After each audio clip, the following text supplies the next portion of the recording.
What's up, besties?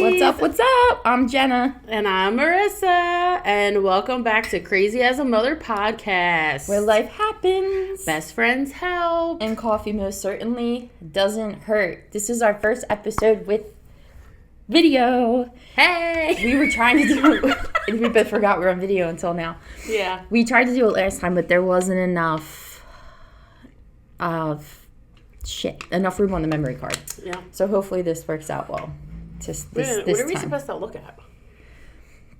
I mean, you don't have to look at it. That's all you can do. Look at it. If you just want to, I don't know. I guess we're going to have to figure it out. Yeah. It talks. But how you doing? How are you today? I am peachy. It is just, Sunday. Kids are back to school. The girls start this week, so, When do they start? What day of the week? Avon starts on Wednesday, and Bryn starts on Thursday. But Michael also have to, do lunch. Do they do it, do you remember, do they do it, they go to Catholic school, right? Or we don't remember that. Do they do, the older kids go back? Yeah. I remember So that's it, on Wednesday, Bryn has her, meet and greet with her teacher. Okay. And then I have to drop them off, go back for lunch duty. Look at you go. I am a lunch lady. Well, what are the lunch mom? Do you work for the PTA? Do you do the PTA meetings too? And run fundraisers and stuff now? Yeah. Do you really? Yes, I was trying to make fun of you, not thinking you actually did it, but you really do. Okay. Yes, okay. Yes, I do. I started last year. I'm not on the HSA, but I go. I volunteer. HSA. Yeah. What did I say? PTA. Yeah. It's HSA. Excuse me. But other than that, just a hustle and bustle back to school. Yeah, Sundays are. How are you? I'm okay. I'm all right. My son, Wyatt, does not stop. God, I love my kids so much. I'm just going to start by saying that. But he does this drone of a whine that, I would say 85% of his communication is just this whine, and it just makes you want to put your head through the drywall. So today's been a practice of patience. Clearly, which I didn't have a lot of today. But I was gonna say, how's that working out for you? So it's been okay, and the big guy is at his cousin's house. So it hasn't been terribly hard, but I don't know. You just wake up punchy.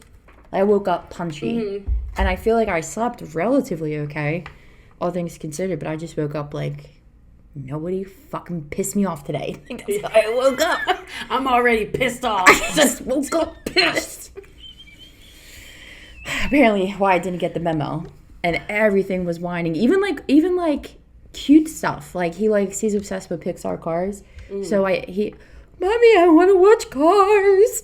So I was like, okay, just please. What else do we want to whine about? Can I whine back? If this is what we're gonna do, that should be a rule. That's just how we're both gonna communicate. Because then that would be a little different. It's all the whining. So today. I put it on. And then he goes, Mommy, look, I'm watching Cars. I'm like, I put the fucking movie on. Why are you still whining? Why are you whining your excitement about the movie? This is supposed to make you not whine. Maybe it's because he kind of takes after you, but instead of an angry face, yes. Are you calling me whiny? What the No, I said, instead of having an angry face, when you have your... Listen, we got a little sneak peek. People that know Jenna will know about her angry face. And then that's... Oh my God. Maybe you'll be able to see it throughout the episode. If not, it's a surprise that I'm going to pull out of my sleeve. So I guess he woke up in the same mood his mother did, I guess, so I can't be too mad. But I mean, it was one of those days though, with all cloudy and just. I'm a firm believer that weather definitely is a huge freaking influence of that shit. Oh, it is. I feel when it's horrific out, mm-hmm. It's and I like cloudy when I don't have responsibilities or children trying to crawl back in where they came from, and I could just lay in sweatpants and watch movies. Exactly. But otherwise, having little ones on cloudy days isn't as much fun as yeah, I feel especially if you have a to-do list, I was like that today too, because in my head I'm like, oh, I have so much I have to do, but the weather wasn't quite motivating to get anything done. And No, then it wasn't. just starting to get like overwhelmed with what I have to do, but not really doing it. Yeah. So It's just like there was sometimes it gets so overwhelming that thinking about doing it is overwhelming enough to make you get too overwhelmed to do it. yes, yeah, and then as you're overwhelming yourself, your kids are like, ah, and then you're like, ah. Just all day in the long house. Da, da, da, just back and forth at each other. Should be like a song. Da, da, da. Remix. Oh, well, speaking of remixes, it's time for the Oh Damn moment. I'm glad we have video for that. Just if we just only recorded that part of the podcast, we'd be in shape. We'd be in good shape. Oh, my goodness. Do you want me to go first? Yeah, you go first. Okay. So mine's not terribly long, but we were just chilling out over this past week. I think it was the beginning of the week. And we were just chilling out, and the topic of baby comes up because Dalton really wants another baby. And, I mean, neither here nor there whether it's going to happen, but... So he's like, Mommy, like, we need to have another baby. And I'm like, yeah, I don't know about that. So he goes, Wyatt, do you want another baby? And Wyatt, he goes, yeah, baby. Like, it's like getting a snack for the day. He's like, yeah, baby, bring it on. Let's have another one. So Dawn goes, Mommy, I think you really need to have a girl. And I was like, oh, it's so sweet. He wants a little sister. Like, he already has 2 brothers. I was like, oh, sweetheart, like, why, you don't want another boy, like, to like, play with? Like, you want a girl? He goes, yeah. I said, well, why? He goes, it's very simple, Mommy. Fucking Esquire for a son. He goes, it's very simple. I'm a boy, so I'm not allowed to hit girls.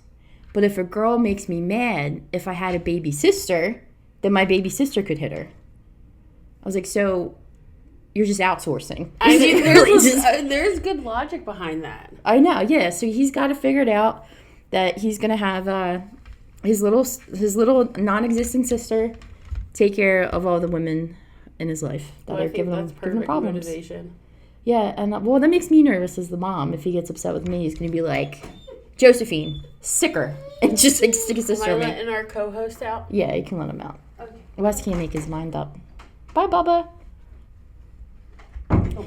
So yeah, so pretty much my son just wants his sister to do his dirty work, which, I mean, I get it. Don't get your hands dirty if you have to commit crime. You just outsource. You don't want your fingerprints on the scene. So. And then you just plead the fifth. Yeah. Like, I don't know. She did it. I don't know. I don't even know where that little girl came from. My So he's gotta mommy figure just it out. brought her home one day. She did what? She smacked too? What's her name? Who is that? Interesting. So yeah, so he's got to figure it out. I He think wants it's someone to do his perfect. job. How about you? Mine, it's not a crazy one either. It is, in my entitlement, rice and beans. So I was going to make a Cuban style of rice and beans, which is like black beans, Is that bacon. cheating because you're Puerto Rican? I mean, Like, can I you don't make know. Cuban things because you're Puerto Rican? I can make Italian things and I'm not Italian. So, yes. Yo, why you make me go? They sit up in my chair now. Hold on, girl. So I was making my Cuban beans. It's the one we make the most, ironically. The Puerto Rican style is like it's dry rice with ham and they're garbanzo beans, I think. I call them. They look like little pumpkins. I sincerely, What? kidding aside, had no idea there was a difference. Really? Yeah, really have no idea. Yeah, there's like everyone has like their authentic like type of rice Okay. and beans. So the kind I make most actually like ever are Cuban style. Interesting. So that's the black beans with the bacon, the garlic, and just white rice. Okay. So it's like a gravy Got kind it. of the beans. My Hispanics might be like, the hell should just call it? She's called it gravy. Anyway, so I'm making that, and you have to like cut the bacon up. Like it has to be like chopped in like a certain way, and you have to have so many slices of bacon per can of beans. So I'm doing all that. Next thing I know, both the boys pooped. So I'm like, ugh, like hold on a minute. Let me get diapers, wipes. I pushed the bacon to like the back of the kitchen table. I push it back. Then I go, change the diapers, yada, da, da, da. And then what do I see? I see a little tail. Well, big tail. Yeah, I was going. gonna say. And I'm like, buddy. And he goes, his ears are like, nothing to see here, Mom. He ate all the damn bacon that had just chopped. And I was like, oh, damn, buddy. And thank God I had more bacon. Because I actually, to further the story a little bit, because, I can't just tell a quick story ever. I'll be like, yo, real quick story. So I put the beans in a crock pot. That's how I make it too. So I already had like the beans in there with all the seasoning, like the sazon, the adobo. Like I had all that in the crock pot already. And then I fry the bacon with the garlic. Okay. And then put it in. So I was like, I better have some more bacon in there. And I did, thank God. But that was my oh damn moment. Almost ruined the precious rice and beans for us. Oh my God, that's great. And the funny thing is, you probably really did say "oh damn" just like that in the moment. That's the thing. That's what made me laugh the hardest. Did I tell you that Abel the other day was like, "Yo, Mom, who that is?"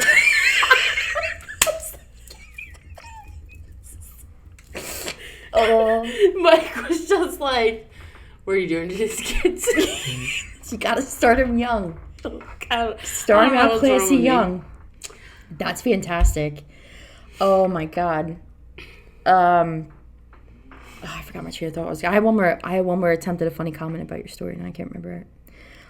So today, transitioning into just some of the topics we like to talk about, or like what's kind of weighing on us and stuff. I feel like this is something that's talked about so much. We did kind of talk about it, I think, the first episode, but anxiety. Yeah, it's nothing. The number one offender in my life. Our lives. I guess to speak for you too. Mm-hmm.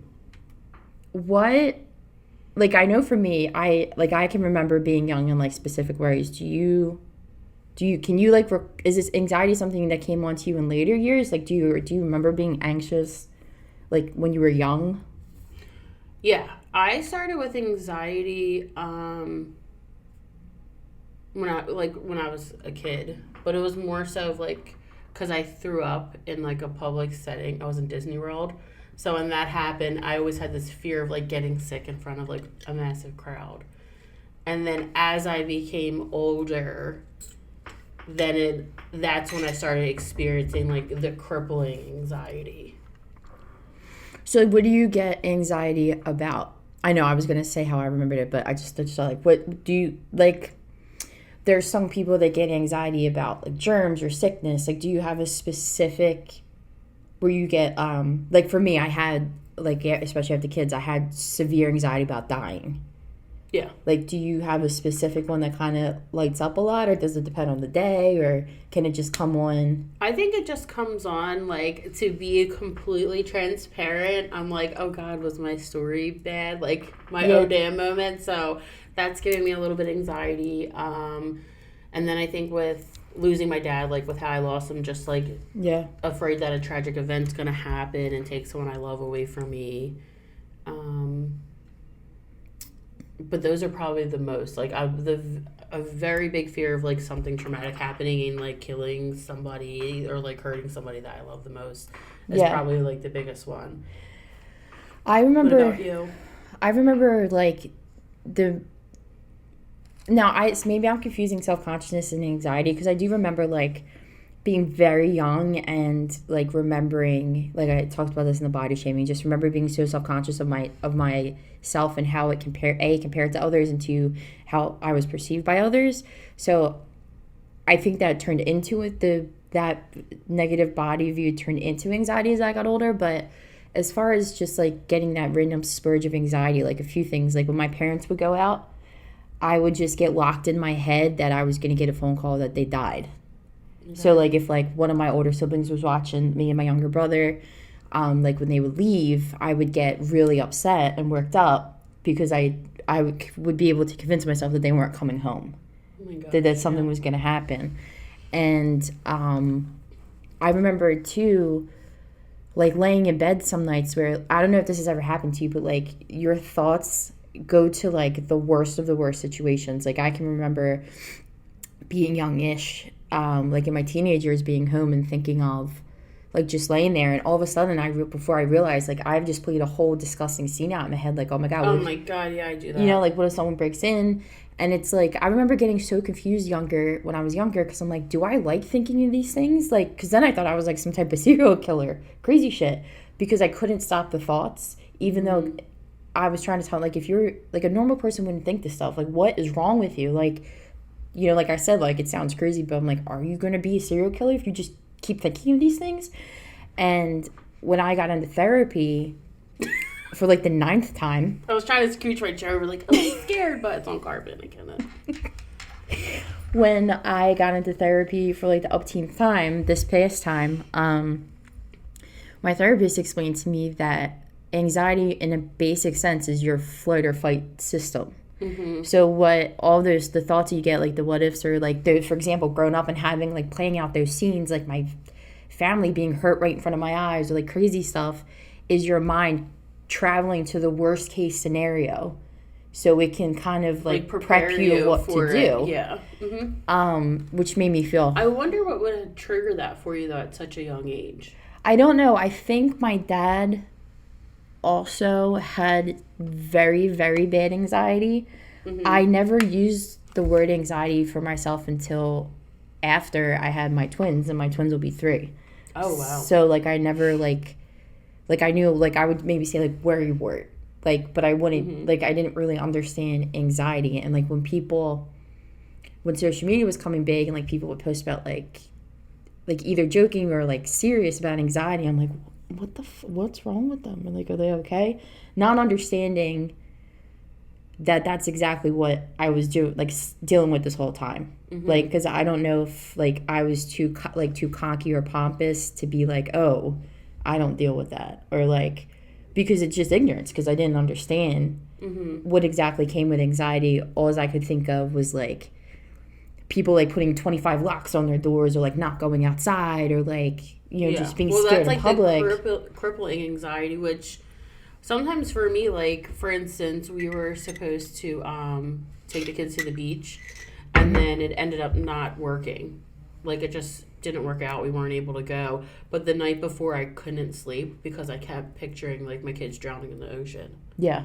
And exactly. It's like whenever we're going to, like, veer off of, like, our regular routine is when, like, my mind starts... That's what triggers my brain to start thinking of, like, worst case scenario.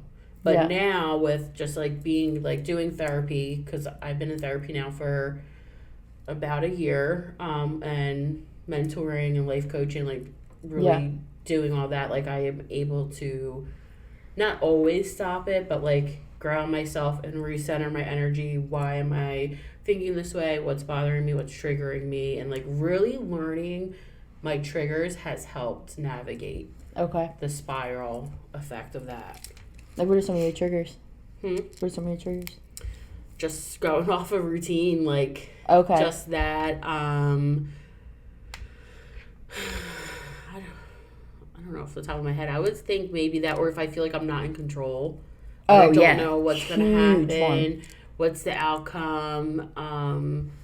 But really, like, a lot is just, like, if something's changing, like, if we have a plan to go to A, B, C, D, and then instead we want to go to E, Y, and G, like, just really, then I'm like, wait, what? Yeah. Like, why are we going to do that? This wasn't in the plan. Yes. That's really interesting. I guess I never thought about going off routine must be a huge one, because I think what I do is A, B, C, like, if we're doing A, B, and C, I manipulate everything as much as possible in my control to make it go flawless. So even though in hindsight, I can't. Like, I just think I can. Or, like, I try to flex control over as many of those factors that go into plans A, B, and C. So if you give me D, E, F, I didn't plan for those things. I didn't, like, get my plan in order because, like, I think I'm God and I'm going to make sure this goes straight. So, like, when I don't have time to prep my God powers for D, E, and F, it throws me off. But I think for me, like, I have, like, the beaches that go on, like, I have a fear of water, so that alone, like, just me by myself gives me so much anxiety and what if, and, like, I don't think I'm coming home, I'm gonna drown, Oh my God, like, our first momcation, How terrible was that? Yeah, that was awful. 2 years ago, we decided to have a momcation overnight, just a Saturday morning to a Sunday morning. And we went to the beach, and the whole drive, I was like reading my Bible because I was having so much anxiety and guilt about going. And then we get to the beach. Then I kind of relaxed. I think once I was like, well, the beach is your spot. God, that's your place. Once I was there, I was like one with Jesus. I'm like, like, okay, I'm good. And then when we did everything, like we went out, we got like our tattoos, we did dinner, did we shop? Did we do the shops too? I don't know. We went and got candy and shit. Yeah, so we got snacks on snacks. As if we didn't bring enough down with us. And then as soon as we like laid in bed, I was freaking out so bad. Jen was like, do you just want me to take you home? Like, it's okay, like we could just go home. Yeah. And I was like, no, I have to do this. I need to do this. It's only for a whole 24 hours, but it was bad. Like, I remember I was like almost hyperventilating at one point. Like, was like pacing. I went to the bathroom. Yeah, I mean, I think we're going to talk more about specifically postpartum later on, but after I had the kids, and like I was in this limbo of like, because of COVID, it backed up so much of therapies. And this was like kind of right before like BetterHelp came around. Yes. To make it easier. So it was like literally, I had my kids in 2019. It was like all this stuff kind of really came to a head in the beginning of the next year. Wait, did BetterHelp just come out? Like, is that fairly new? Like COVID. I think it's pretty fairly new. So it was taking some time to get in, and I got to the point where, again, I know I had double loss of the hormones, but the anxiety has stuck with me since. But like I got to the point of I was in fear of dying, to the point where like if I was scared to walk up the steps because I was going to have a heart attack on the steps, and I was going to fall and hit my head, and I was alone with the kids, and I was going to die. The kids were going to be alone. Nobody was going to feed them. Nobody was going to hear them because it was a Thursday. Everybody's at work. And like those thoughts would just like, they got crazy. Like I fear of going into the shower and hitting my head on the tile. Just like where literally any and everything could go wrong. And my one coworker that I talked to about it, like later on after it was kind of settled, she's like, yeah, and I was like, that's kind of cool. She's like, Jen, what are you going to do? You just going to stay inside? You going to lock yourself in? Yep. She's like, because you could just be sitting there and have a brain aneurysm that snaps. She's like, I'm not trying to scare you, but the fact of the matter is, you can't live your life. Anything at any time can go awry, and that's life, baby. Like, that's just what it is.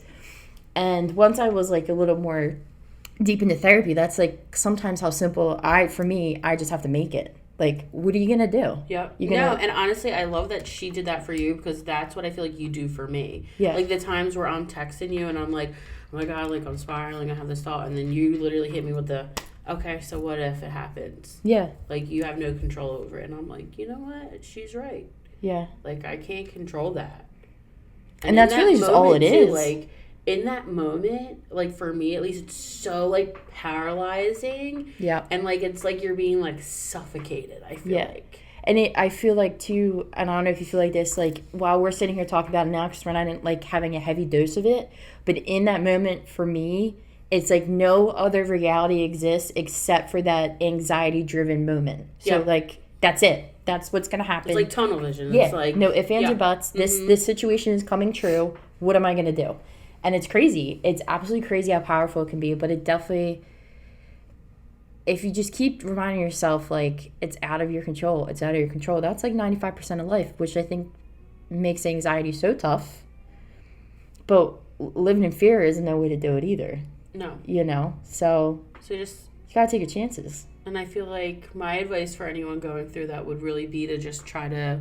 What is the one thing you said, like, you would be like 5 things that you can see? Oh, the sensory, like the grounding thing. It's like 5 things you can see, 5 things you 4 things you can hear, 3 things you can smell, 2 things you can touch, 1 thing you can taste, or like some type of order like that. That might not be the exact number for each sense, but it's to the effect of that. It's just to make you, like, bring you back down to your surrounding of what you're in, just to like kind of just bring your head back to reality. Yes. So that's what I do a lot too. It doesn't take away the full panic, but at least it's like gives me that second to just focus like on what's around me and like take a deep second and breathe. Yeah. So but I feel like that's a hard one. And especially the more people you have, at least for me, the more people I have relying on me, the more anxiety I feel like I have. Because it's more situations that could go wrong in my head. I feel like, too, what also gives me anxiety to kind of, like, jump back a little bit is just, like, the to-do list. Yeah. I feel like we already kind of covered that, but, like, with you saying, like, a lot of people, like, that's what gives me anxiety. Like, back to school, I'm like, all right, I have to make sure I have this packed, their uniforms done. Do I have enough snacks for their lunchbox or juice boxes?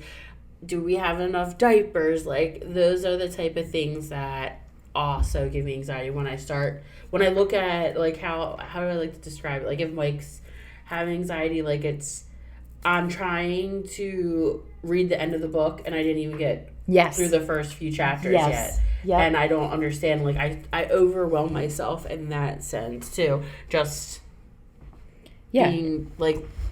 It's all good. Am I making sense? Yeah, no.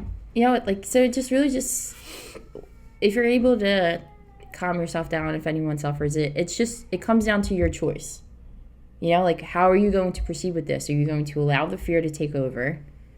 Or are you going to say, and honestly, my brother is a big factual person, my younger brother, Jim.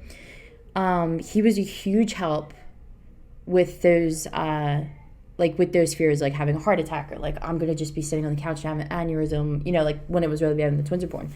And he would like Google things for me and would say, Jen, the statistics of you having a heart attack I think I was 28. The statistics of you having a heart attack are 28, or I'm just giving an example, 1 in 2 million. Why are you stressing about something that isn't likely going to happen? Mm-hmm. So if you're a factual person, that's very helpful too, because he really did, when my emotions were too buck that I couldn't get them under control, that was a really, really big help. Yeah. Just like the fact of the matter is there's a really small shot it's going to happen. So why worry about it? There you know?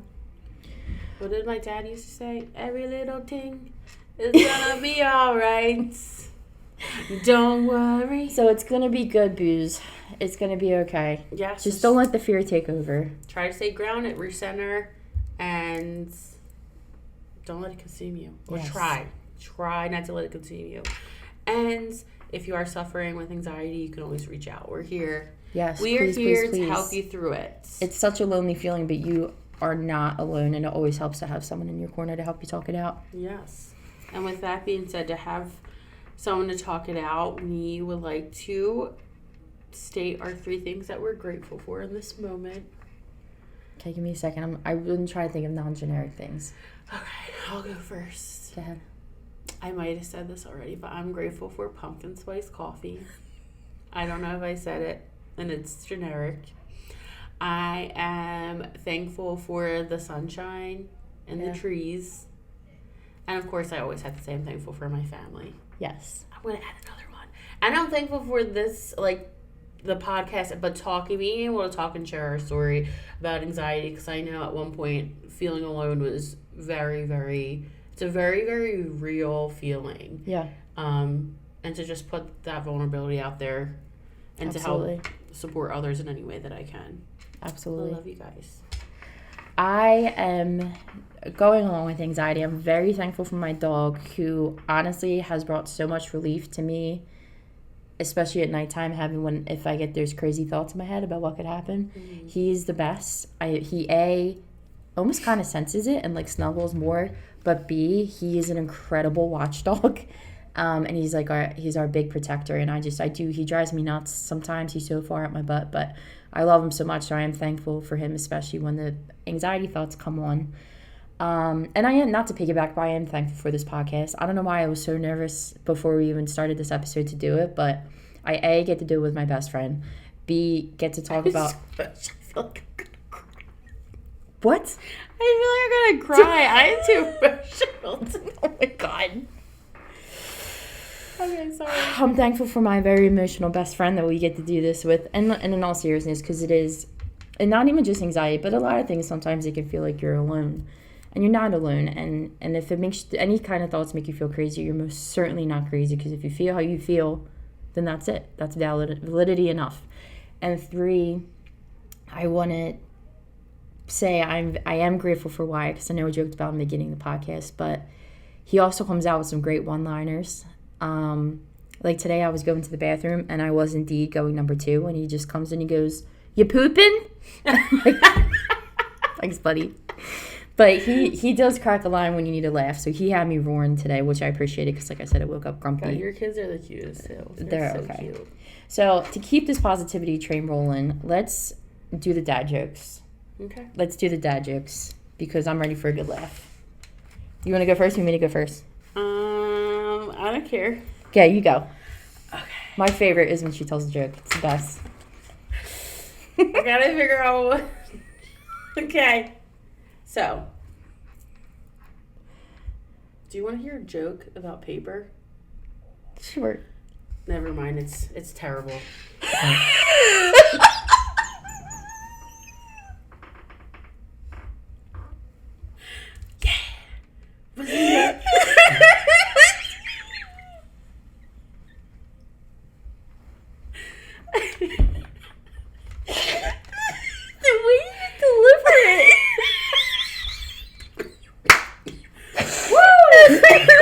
Oh man, I almost peed a little bit. Woo! I can't fix it myself. Oh my god. Alright. Alright.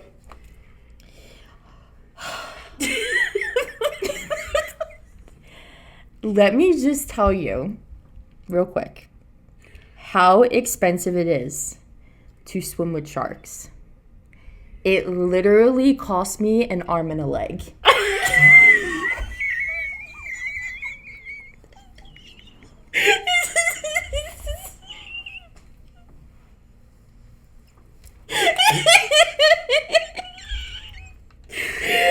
Oh god, that's my favorite part.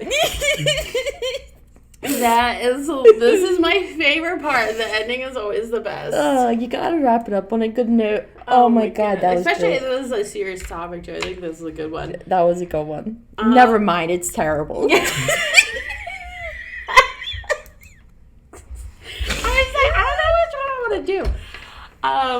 Oh my god. I just want to thank you guys. Yes, thank you. As always, for tuning in. Remember, you can follow us we're on Spotify, YouTube, Amazon, and Apple. Just search for Crazy as Mother Podcast. Mm-hmm.